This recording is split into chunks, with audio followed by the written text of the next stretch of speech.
केंद्रीय गृह मंत्रालय की एक ताज़ा सालाना रिपोर्ट सामने आई है, जिसके मुताबिक 2023 में पूर्वोत्तर में हुई कुल हिंसा का जो 77% है वो सिर्फ और सिर्फ मणिपुर में हुआ। मणिपुर 3 मई 2023 से बहुसंख्यक मैतेई और आदिवासी कुकी समुदाय के बीच जातीय हिंसा से जूझ रहा है। अब ये रिपोर्ट जो है गृह मंत्रालय का, उसके मुताबिक साल 2023 में पूर्वोत्तर में हुई कुल 243 हिंसक घटनाओं में से 187 घटनाएं जो हैं वो सिर्फ और सिर्फ मणिपुर में हुई थी।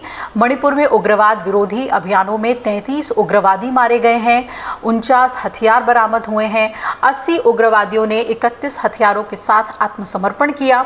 रिपोर्ट में नक्सल प्रभावित इलाकों का भी उल्लेख किया गया है और इसमें बताया गया है कि सुरक्षा बलों की कड़ी कार्रवाई की वजह से नक्सली अंतर्राज्यीय सीमाओं के जरिए नए क्षेत्रों में घुसपैठ करने की कोशिश कर रहे हैं, लेकिन उन्हें कोई भी खास सफलता इसमें नहीं मिल पाई है।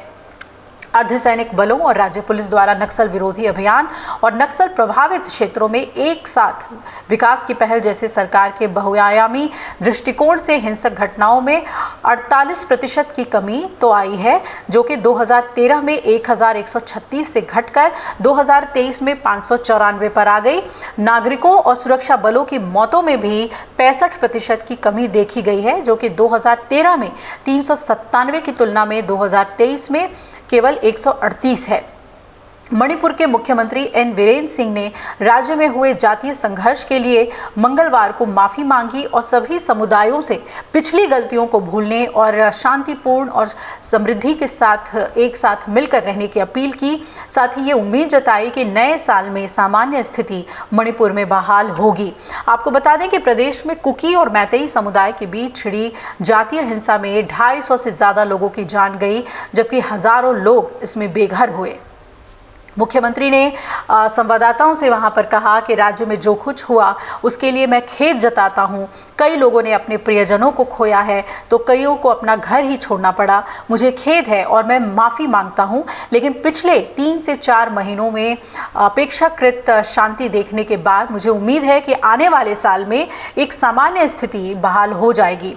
उन्होंने आगे ये भी कहा कि जो कुछ हुआ है वो हो चुका है। मैं सभी समुदायों से अपील करना चाहता हूं कि वो पिछली गलतियों को माफ़ करें, भूल जाएं और एक शांतिपूर्ण और समृद्ध मणिपुर में एक साथ रहकर नए सिरे से जीवन की शुरुआत करें। मणिपुर के मुख्यमंत्री एन बीरेन सिंह ने राज्य में पिछले 1 साल से जारी हिंसा के लिए माफ़ी मांग ली और उम्मीद जताई कि आने वाले साल में राज्य में शांति बहाल हो जाएगी। उन्होंने कहा कि ये पूरा साल काफ़ी दुर्भाग्यपूर्ण रहा। 3 मई के बाद से आपको बता दें राज्य में जो कुछ भी हो रहा है, उन्होंने कहा कि उसके लिए वो माफ़ी मांग रहे हैं और कई लोगों ने अपनों को खोया है, घर छोड़ा है। मुझे इस बात का बहुत दुख है, मैं माफ़ी मांगता हूँ। मणिपुर में 1 साल से भी ज़्यादा का वक्त जारी रहा हिंसा का और अब तक करीब 180 लोगों की जान गई है। विवाद कैसे शुरू हुआ था?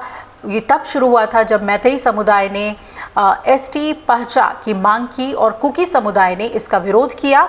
मणिपुर की आबादी में करीब 53% लोग मैतेई समुदाय से आते हैं। इनमें से ज़्यादातर इम्फाल घाटी में रहते हैं, जबकि नागा और कुकी की आबादी करीब 40% है और ये समुदाय जो है वो पहाड़ों में रहता है। जनजातीय समुदाय है ये।